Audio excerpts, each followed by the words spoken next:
Day 2 of our community dig in Modbury and Devon, the ancestral home of the Stetson family of hat fame. And it's also generally a bit squashed, so that's probably from where it's actually hit the ground. We've found musket balls fired during the Civil War battles in the 17th century. Exit left. John thinks he can see where the medieval manor house once stood. And Richard's convinced he's found a fragment of an elaborate cloister belonging to the 12th century priory. Probably more traces at the top. And our test pits have turned up prehistoric flint, Norman pottery, and even a long-lost toy.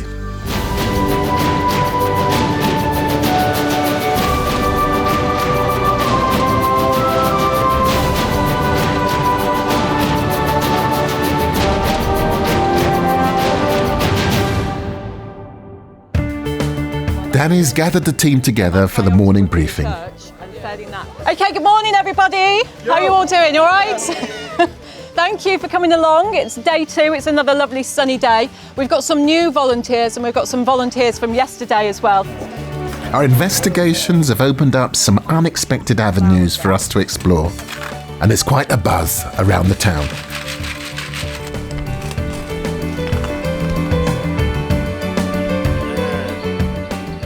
But there are kind of 3 clear narratives that are developing, because there's the Civil War story, the medieval story, and then there's also the prehistoric story as well. Yes, which is really exciting. But I spent all of yesterday in just one garden, where we managed to sort out from the geophysics the plan and a floor level of a building, probably the medieval manor, and some bits of architectural fragments which seem to be the tracery from a cloister, which must be from the Priory. So we're beginning to see what that would have looked like. So hopefully we might be able to locate the Priory? We'll have a go, we'll have our best shot. But this is what's really exciting about today, because now I get to look in the church and we've got some documents about the relationship between the church buildings and the Priory buildings, which I've got to really work through. Yes. Well, lots to do. Absolutely, another busy day.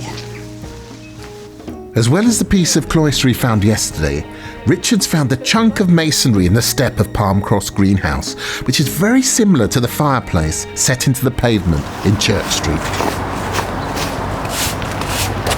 Hello, Richard. Hello there. What have you got for me? Well, 2 halves of an absolutely marvellous 16th or 17th century fireplace. You can see this. This was the jamb, and this was the clavel or lintel, and you can see it's got this tight curve here at the corner, and then the top part has this lovely moulding, and it goes up to a little quirk in the middle, and you've got exactly the same detail on this stone down here with the quirk, the curve, and the same mouldings.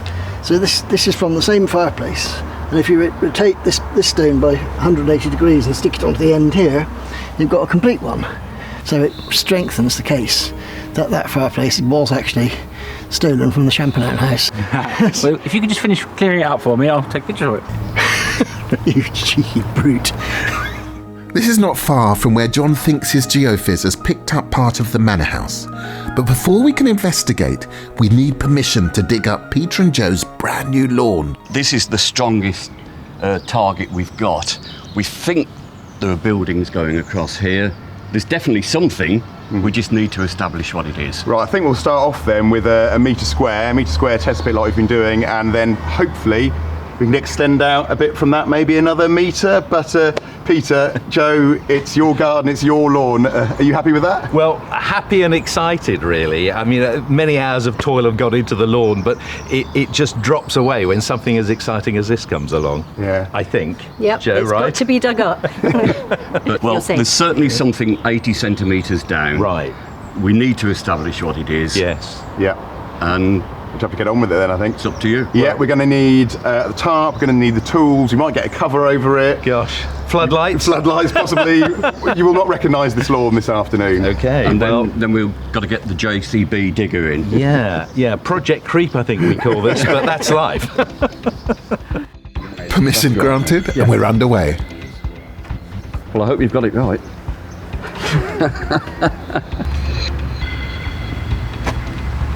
There goes the lawn. We hope this will give us a glimpse of what must have been an impressive medieval manor, which will help Richard and Bear as they attempt to piece together what it might have looked like. Nearly all medieval houses had the same elements. And if you think about it, basically a medieval house is a very glamorous hut. It would have had a main hall with a fireplace in the middle, and coming off that, a stair turret and an oriel window to light the grand entrance. Around this would have been rooms for accommodation, as well as pantries, butteries and sculleries. And as the Champagnat house was also a courthouse, it would also have had a courtyard and a gatehouse. We're putting more and more test pits in to help us to trace how Modbury has developed over the centuries. Stuart is looking for signs of the old medieval town layout in the later facades, and Adam's been working on a model to help us examine the town from all angles. And Andy's taking wood samples to help us date the Exeter Arms. Is this beam up the top here? See the surface here, The way it's squared off at that end, but then it becomes naturally round as you come this end. Can you see that? I see it. Which is the outside of the tree. So if we actually date the outside of the tree, that outer ring will tell us the felling date. We'll know whether it was the spring, summer or winter that timber was felled. They construct green, up it goes, so that should give us a construction date for this phase. We hope that this will help us confirm that the earliest parts of the building are medieval.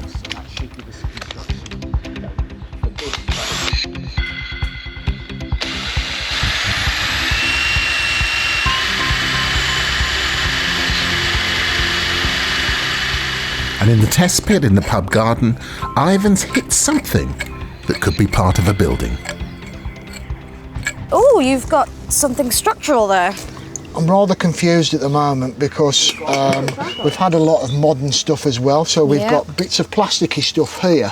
So, and there's evidence of cementy, mortar, sandy stuff here. So maybe some kind of older patio or something like that? Maybe an old pub patio there, but that wouldn't tie in with this. I don't know what this is here.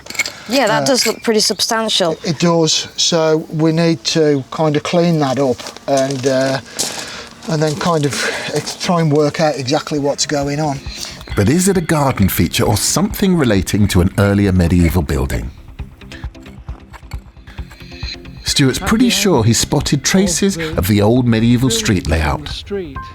There's a line comes down here to where this white property is here called Dairy Cottage, and then a dark frontage here, and that division is very obvious. There's a change in direction there. That change in direction might be best seen from this angle here, where if we look along the front of this light coloured building as we walk down, if I was following the edge of the left hand side of the marketplace in medieval period, close to my left here where these modern windows are, and I want to continue to the left, but I'd end up now walking straight through the lounge of this grey building.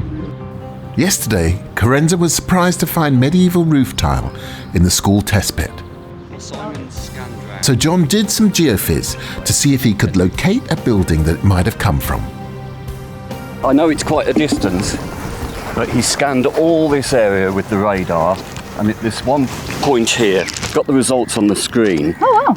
That's the top of the grass, and we're going down about 50 centimetres, and you can see a really solid surface there, and we're not seeing anything like that anywhere else. But we had no idea what was going on here at all, and maybe, if this is a wall, it could be the wall that is enclosing a farmstead or something there, and we could perhaps even, if we do one test pit, we could even extend it either side of the wall and see if it was different or something like that. So, perhaps there was another manor house here at the same time as Champagnat Manor and the 12th century Priory. What we really want to know is where the Priory stood and how it related to the church. Jeremy studied the architecture in detail, and he thinks that it was rebuilt several times. And the earliest phase could date to before 1140, when the church was gifted to the Benedictine Abbey of Saint-Pierre-sur-Dive. And as it's undergoing renovation, we have a great opportunity to look under the flooring and to hunt for new evidence. And what I'm really interested in is to know whether there's any evidence for anything that's earlier than this kind of 14th, 15th century thing that we can see. And have you found anything to help? One of the things that seemed to stand out were the columns. and the columns don't seem to match the rest of the building. And when the spandrel plaster fell off, what we found was that there was a couple of phases of construction above the putt log, which is the square stone there, is a different phase to the lower phase. And so that implies that there is definitely alterations going on, and that the Gothic arches are a later period than the columns. What do you think of that, Richard? I think he's absolutely right about that. What interests me is you can see that these white lines that look like the mortar joints of stains in the piers are not actually the mortar joints, they're just cosmetic, they're just painted on. The darker lines are the actual mortar joints, and you can see that the dark lines in the voussoirs, which are the little stains that form the arch, are actually at a steeper angle than the white lines, which tends to suggest they were different arches on top of these piers, and at some point somebody in the Gothic period has smashed the whole top of the arcade off and rebuilt it with either wider or different pointier arches. And when they did that, of course, they made a colossal misjudgment, because they ran the arcade leaping along towards the west end, and when it reaches the western piers, it's completely misaligned. It comes down with a thumpingly hideous bodge onto the top of the impost there. So I really think there's a lot going on here that still has to be explained. One theory to explain this flaw in the structure is that after the Black Death in the 14th century, the population of Modbury dropped to 300, and work came to a grinding halt because of the lack of builders. Back in the Exeter Inn, Ivan's still puzzling over the stone in his test pit. Well, it's definitely interesting. Seems to be a sort of linear edge to it, doesn't it? Sort of going down the middle of the test pit, and it's very much perpendicular to the street, which means it could easily be something like a burgage plot boundary, but it could be a building. If you're saying it's a doorway with wear on it like that, I mean, the odd thing is the wear doesn't seem to extend the other side of the crack there, but it's all possible. What's that bit of plastic sticking out the side there, though? Oh, that's 20th century Twix packing. OK, so either Twix bars were a lot older than we ever thought they were, or that feels a little bit more recent. So I think what would be a really good idea if we do a sort of another test pit immediately next to it, so sort of create a 2 metre by 1 metre trench effectively, but we'll record them just as 2 test pits. Yesterday, Danny was surprised to hear that there was Norman pottery in the garden of Brickhouse, because the popular belief is that this quirky building was a hat factory. And as you can see here, all these little narrow slots that have been infilled with bricks were windows. This is quite interesting, isn't it? The way it's, very distinctive, and they're equidistant all the way along. So. Yes, absolutely. The distinctive thing with these headers here suggests that it's 18th century. So we think that we've got a building from the 1700s that has some kind of industrial activity. Yeah. And the finds from the test pits are beginning to support this theory. We've got this nice post-medieval green glazed pottery on the inside, fairly typical of post-medieval pottery that you get around here. That, weirdly, not entirely sure what that is. It's either a bit of wood or it might be a bit of leather. No way. So we'll have to get Naomi to have a look at that. Yeah. I think. And the other thing that's interesting as well that we're not seeing in any other test pits is this kind of not very exciting looking bit of... But different to everything else? At the moment, yeah. Now this to me looks like a thing that you would call fuel ash slag, which is just the type of waste product that you get with industrial processes. And if this is leather, it's a nice link to the Stetsons, because Vincent Stetson was listed as a cordwainer in the names of royalists hunted down after the Battle of Modbury. So on the 21st of February 1643, we got 1,500 royalists occupying Modbury. We've got approximately 8,000 parliamentarians approaching from the direction of Kingsbridge, somewhere down the road here, and then we've got approximately 1,500 parliamentarians approaching from the direction of Plymouth. At some point, some alarm happens and the royalists send out skirmishers around Modbury itself, and a firefight starts to develop in this area against all these parliamentarians through the hedgerows and the banks and the ditches and all that kind of stuff. The royalists seem to hold for a while, but they are eventually driven back into Modbury itself. The parliamentarians move in somewhere here, bit of looting, bit of pillaging, all that kind of stuff. And the royalists get driven back into what the accounts say they call their works. So it's a defensive position, either an earthwork or perhaps around the church or manor house or so on. Eventually they're driven from these works by the parliamentarians, and they seem to withdraw in good order initially down Runaway Lane. And there's a bit of a rear guard of dragoons and so on to cover this retreat in the night. The Plymouth force seems to initially have been a little bit inactive apart from a bit of skirmishing, but eventually they do start chasing the royalists off in the direction of Plymouth. And we know that the parliamentarians capture about 1,000 muskets during this struggle. So that's probably most of the muskets that the royalists actually have. Wow, what an event. And do we have any idea of the number of casualties that the royalists would have received? Each side will claim maybe only a few, but in reality we're probably looking at 200 to 300, maybe even a few more. The royalists have, of course, only got 1,500 men in total, so even 100 or 200 casualties is a sizable proportion of their force. It must have been quite a harrowing experience all round for everyone involved in that, but fascinating, thank you.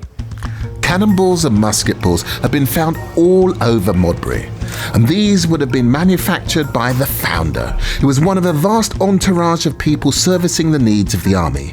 And taking on that role for us today is Mark Griffin.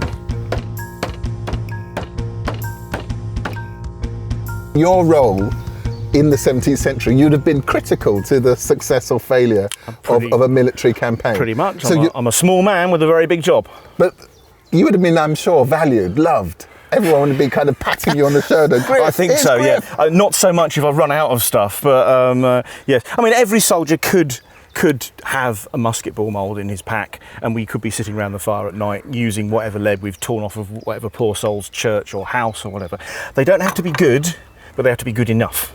So, and luckily lead is quite forgiving. You can hammer that down a musket ball. And this is a complex process, is it? No, it's so we've got here our mould. So it's got the even depression there, and it's got a little tiny hole there. What I'll do is I'll take some of this molten lead and I'll just hold it over the brazier, over the metal tray there. Let's get it into some light. Oh, look at that. Now then, that looks as though I may have missed most of it, so I don't know how much went in there, but hopefully enough. Hey, look at that. There we go. Each soldier will have a good sort of 20 or even more in their pouch, and there'll be a wagon somewhere nearby waiting with all the supplies, more gunpowder, more match for lighting everything, more musket balls. So it's a beast that has to be kept fed. Now the problem is we've got all this nasty stuff on the top. That's no use to anybody. That won't fit down a musket ball, but luckily this multi-purpose tool has also got a pair of pliers with some blades on it. Brilliant. Which means I can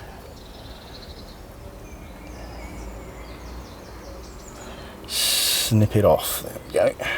Now it's not perfect, but again it'll do. That'll go down a musket, that'll come out the other end quite nicely, and hopefully that'll cause some damage to somebody 80 to 100 yards away. Wow. We're working in the garden of Train House, which was stripped of its lead roofs to make musket balls, and it seems that even the church was involved in the supply chain. If we wind back the clock to 1642, so that's the year where we start to see the Civil War really hitting Modbury, we've actually got explicit evidence of a man called John Spinhay being paid by the parish to cast 172 pounds of lead into bullets. And this is really quite a remarkable thing, because we have to remember the book that we find this in is actually the church warden's accounts. So these accounts in particular represent what the parish was spending its money on. So this is actually the parish's and church's money that is being paid to a man to cast bullets. The church was ultimately taken by the parliamentarians, who were believed to have used it as stables, and supposedly defaced some of the effigies, including that of Sir John Champernowne. In the graveyard to the north of the church, we've been searching for physical evidence of the Priory. And although there's nothing structural showing in the geophys, Dan is keen to put a test pit in. So I think this looks good. Yeah. Right here. As good as any place, I think.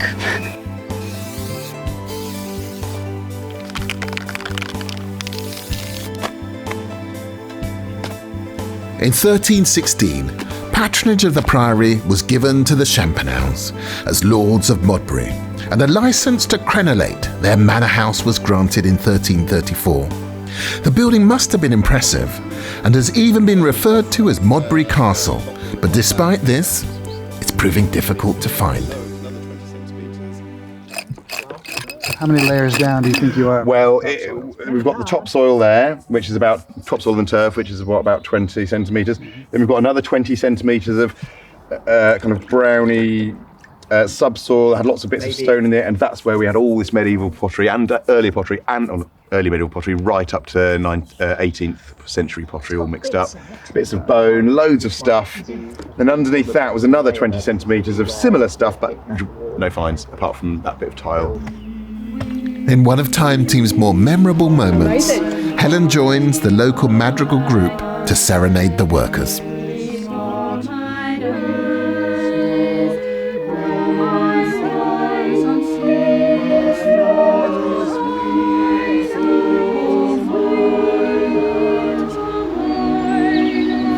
And in a strange twist, Richard has discovered that the Champenown's fortunes were inextricably wound up in a band of musicians that brought them favour with Henry VIII. Apparently, King Henry VIII had the Champenown musicians up so often that it nearly bankrupted Mr. Champenown. And Mr. Champenown lay low during the period of Edward VI and Mary I. And then when Queen Elizabeth said, "Here, I want to hear your musicians again," he said, "My dear Queen, it cost me several manors." And she said, "Your attitude would just cost you the rest of them."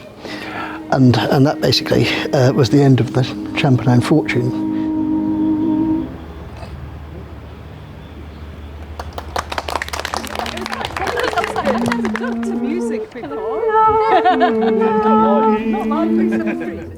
Let's hope today's musicians bring us more luck than the Champenowns as we continue our search for medieval Modbury.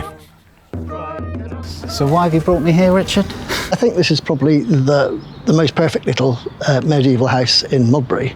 It's one of the manor houses, one of 4 manor houses in the town. Very interesting because you have this situation with the 2 high roofs at either end, and this lower section in the middle. And you've also got these 2 stair turrets, little gabled features that stick out at the back, which is an indication that this may have been an open hall house. The centre part here was possibly an open hall.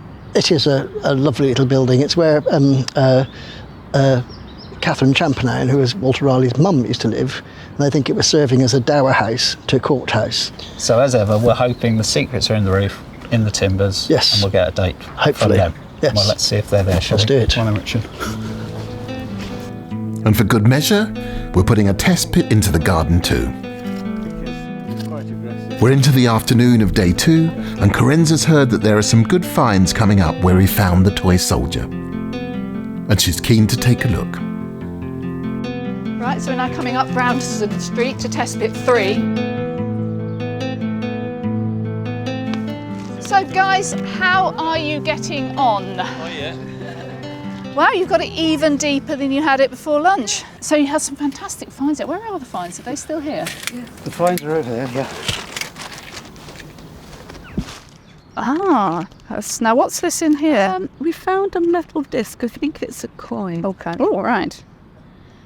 Okay, so you'd be pleased to know the other coin we had from the other test bit turned out to be a modern 1p piece. But this definitely isn't. That's much, much thinner. You can see sort of how thin it is there. I think it's probably silver, but I would have thought that's almost certainly medieval. Yeah. Probably pre about 1400. So worth quite a lot. If it's a penny, that's worth, quite a lot of money then. Ah. And there's a really interesting collection of other bits and pieces, isn't it, from here? So that's that black pottery. That's quite expensive, very fashionable sort of 18th century sort of type pottery. That, you know what that is? It's a glass stopper. Yeah, well, it is glass. You're absolutely right. But I think it's part of the stem of a glass. And in fact, looking at this, can you see that octagonal shape there? Yeah. So that's the bowl of a glass as well. So effectively, you've got the stem there and the bowl there. Really quite expensive item for its time, but mixed in with later stuff. But you've got what's coming out from the next context down? Oh, this right. That. Now that's really interesting. You've got lots of bone, you've got much less pottery, you've got none of the modern white stuff, and you've got some of this glazed medieval pottery that's probably quite late. That could be Civil War period. That rib, you can see it's been cut across. It's a straight edge there, but it hasn't been sawn. So that probably means it's pre-1700, and that fits with all of this. So you're into earlier deposits there. What's in there? Is that the most recent? Right, this is the... That's the most recent. We've got a couple of pieces of pot below this, but it's the finds are very sparse below this level. And that all of your pottery there is all unglazed, isn't it? Yeah. So that's looking. There's a lovely rim there. Yeah. So that pot there. So this could even be back to the 12th or 11th century, even sort of 10, or perhaps even around about the time of the Norman conquest. And so this looks like it was quite a posh, high status, wealthier than average perhaps property in the medieval period, and then also later on as well because of that glass. Who would have thought you could get so much from a 1 metre test pit? The records show that Jim Stetson's ancestors lived in Church House during the 17th century. It later became the Bell Inn. And as Hugh Stetson was the bell keeper for the church, it's rather appropriate that the building still retains the market bell. Oh, and look who we've got here. This is very timely. Why aren't you at work? I'm working very hard at the moment, I'll let you know. We're starting to get to grips with some of this area. Adam's been doing some drone work as well, and trying to work out some of the complexities in these building lines and so on related to the important property for you.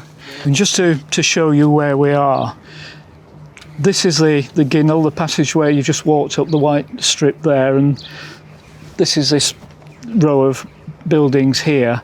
This is your ancestors' property just here on the right hand side. What's emerging is that there are property boundaries going round like that. It's really, really odd. There's a curve there. You can see behind that curve are typical burgage plots, these plots that are laid out in the medieval period for the good burghers to put their property in and sell their wares and so on. This would be the frontage of those there, creating a triangular space there, which would be the market.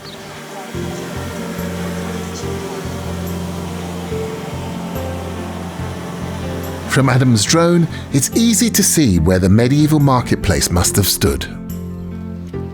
But Derek thinks that trading in and around Modbury must have started hundreds of years earlier. The rest of the team are busy working up in Modbury, and I've come down to the mouth of the River Erm, which I think is one of the most important features in this landscape. It's what connects the Modbury area with the English Channel and with the wider continent. And my suspicion is that during the Iron Age and during prehistory, this was an important trading hub, with tin resources coming down from Dartmoor, going through the Modbury area and being traded with the continent right through here. And we know that because we can see tin ingots excavated from the very sandbar behind me. And he's spotted what appear to be Iron Age features in the landscape.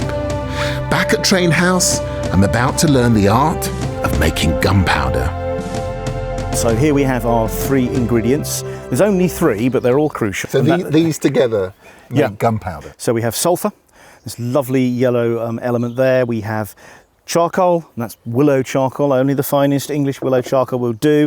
And finally, the most important one, this is saltpeter, or potassium nitrate. This is what's in your salt beef and in some of your ready meals. It can also be used as a weed killer, but also we're going to put it in this and make gunpowder. So what I want you to do is we're going to mix it in this. So if you could pour that into there.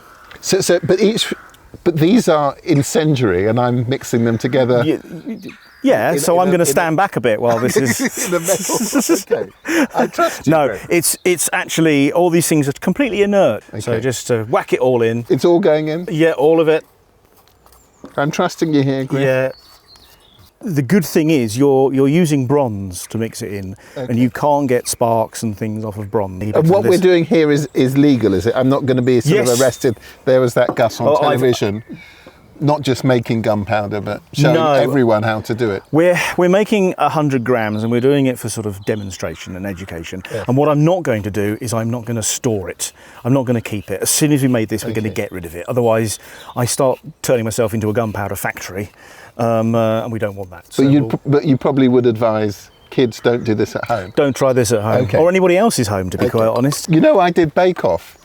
And then this is going to be the perfect Victoria sponge stroke explosive. Yeah. That ended with an explosion as well. But, fantastic. So that's great. So what we're going to do is just give it a bit of a stir at the bottom. Okay. There we are. Now we've got to set light to it. Put that onto this this angle iron here. So best if you stand back a little bit. I will try. So I'm very happy to do that. There we are. Okay, that'll do. A bit more there. So now I'm going to put on some fuse. I'm going to put on some touch paper. But what I've done is I've soaked it in some potassium nitrate solution. Okay. Right. So I'm going to light the blue touch paper. Well, brown touch paper. Yep, it's going. Okay. And retire. We retire. We retire. Oh, there we are. Gosh, that's quite dramatic, isn't it? Yeah. Just those 3 ingredients. Now that is the fog of war. Yes. So out of that fog is going to come men on horses, cannonballs, musket balls. We're not going to see where they are, but we can certainly hear them and smell them. Wow. And I'd be the one running in that direction. The effects of these fierce battles in Modbury were felt by the community for decades after the event, with records of men seen seeking compensation for war injuries that meant that they were unable to work. Some of these battle scenes have been recreated inside Modbury's Toy Soldier Emporium. You can see that they have swords, and then additionally that they have cannon, and they have muskets. So the royalists were generally wearing blue uniforms. Basically, a lot of the material, pretty much like the American Civil War of much later, it was whatever they could get because it was a civil war. There wasn't much coming in from outside. I mean, as someone who absolutely loves history, it's wonderful to see it come to life in this particular way. Our crew was having such fun in the Emporium that Matt was forced to find another cameraman to record his breakthrough right at the end of day 2. So Matt, in the absence of a professional cameraman, what have you got? Well, we've gone through all the garden landscaping layers, and they had medieval pottery in them and later pottery as well, a real mixed bag of stuff, but indicating that there's probably something interesting going on in this garden, and we kind of know that from the geophysics as well. So here's the metre square, John, that you marked out, 80 centimetres down. We were hoping to find a floor or something. And at about 65, 70, we've hit this slate layer of demolished slate, and it's very clear. It's just roof slate with a little bit of plaster. It definitely represents one activity of either the roof collapsing or the roof being carefully taken down and the good tiles taken and the waste put down here. But this is a very quick action. This probably represents a few days or a few weeks of work or something happening here, and it's all very, very clean. So we're cutting down onto that, and then underneath it here, we've got some stone, which is quite exciting. Now, what depth is that stone? The depth, we've just measured it, 78 centimetres down, John. So. And how deep did we predict it was? I think you said 80, give or take. So 2 centimetre error? 20 millimetre error, yeah. That's not too bad, is it? Not bad. I mean, if it rained more, the grass might have bounced up a bit, so you could have been spot on then, but unfortunately, the weather. So how many points is that worth? Well, 2, obviously. I think it's 15 worth... centimetres out, you get 15 points. So could this be our first physical evidence of the mansion which was destroyed in the Civil War? How much medieval Modbury is left for us to find? And where on earth is the elusive Priory? Well, just one day to find out.